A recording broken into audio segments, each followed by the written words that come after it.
Ce week-end se déroulait la seconde manche du championnat régional ainsi que le lancement du championnat de France de jet ski. L'événement a rassemblé de nombreux passionnés de sport nautique et de vitesse, ce qui a nécessité une importante organisation et une grosse équipe, dont une vingtaine de bénévoles. Tout s'autofinance grâce aux partenaires, des sponsors, les engagements, parce que derrière on a aussi des sauveteurs, on a un médecin, tout ça, ça a un coût, l'essence, l'hébergement et de tous les bénévoles. Le vendredi on arrive sur le site où la ville nous a tout monté, les barrières, l'eau, l'électricité, je les en remercie encore parce que franchement c'est top. On manque de rien, dès qu'on a besoin de quelque chose on peut les appeler, ils sont là. Les engins les plus puissants atteignent les plus de 120 km/h. Aussi, les départs étaient différés entre les plus gros bolides et les plus petits jet skis. Les 4 épreuves d'endurance de ce week-end consistaient à réaliser 40 plus 1 tour, comme dans beaucoup de sports motorisés. Chaque épreuve durant 45 minutes, elle nécessitait d'avoir bien préparé son engin, mais aussi de s'être suffisamment entraîné physiquement, sans compter la mer diepoise à apprivoiser.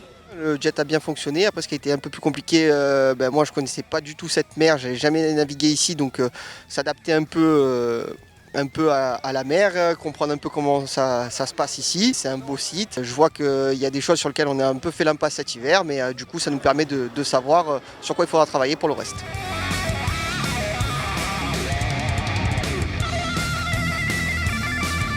On a une longue préparation hivernale, c'est-à-dire on travaille sur la machine, on travaille physiquement, on essaye de faire beaucoup d'endurance, c'est-à-dire de la course à pied et du vélo. Et après, on a les préparateurs moteurs qui sont les mécaniciens et le team manager qui travaillent sur la machine pour gagner en fiabilité et en puissance. Pour nous, de venir à Dieppe, évidemment, déjà, c'est pas à côté parce qu'on vient de Toulouse, on est plutôt du sud de la France. On vient connaître d'autres régions, premièrement. Et deuxièmement, c'est toujours très intéressant parce que des conditions sont différentes.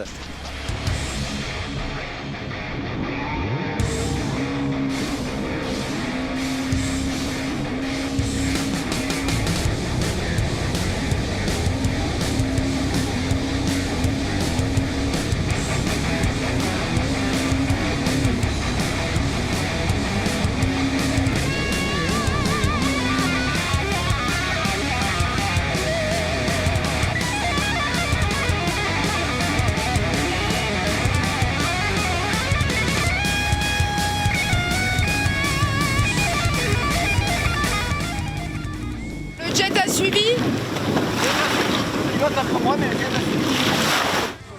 Les amateurs de Thundercat étaient eux aussi servis avec une manche du championnat national qui se jouait ici à Dieppe.